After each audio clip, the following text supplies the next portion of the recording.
শফিকুল আলম, প্রধান উপদেষ্টা বলেছেন অন্তর্বর্তী সরকার জাতীয় নির্বাচনের পাশাপাশি স্থানীয় সরকার নির্বাচনের প্রস্তুতি নিচ্ছে।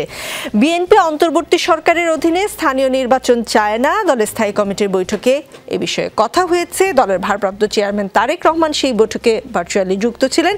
জাতীয় নাগরিক কমিটি আগে চায় স্থানীয় নির্বাচন, পরে চায় সংসদ নির্বাচন। প্রধান উপদেষ্টা যে প্রস্তুতির কথা বললেন সেটা কি আগে সংসদ নির্বাচন নাকি আগে স্থানীয় নির্বাচন, কোনটার প্রস্তুতি আসলে চলছে? না, আমরা সবকিছুর প্রস্তুতির কথাই বলছি। কালকে যে শব্দটা আপনারা আমাদের স্টেটমেন্টে ছিল সেটা হলো যে একটা সিমালটেনিয়াসলি চলছে।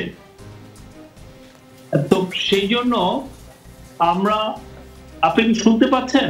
জি, আমি স্পষ্ট শুনতে পাচ্ছি, প্লিজ।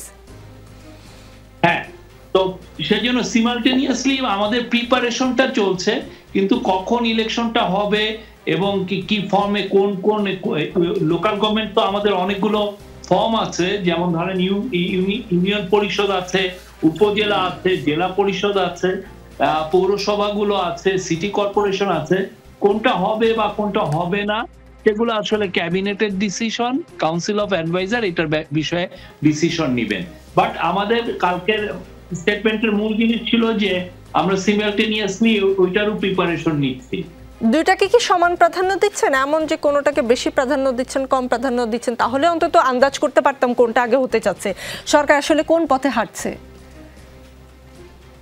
না, আমরা একটা জিনিস আমরা লক্ষ্য করছি যে কিছু, আপনি জানেন যে যারা ইউপি চেয়ারম্যান ছিলেন, যারা পৌরসভার মেয়র ছিলেন, অনেকে পালিয়ে গেছেন।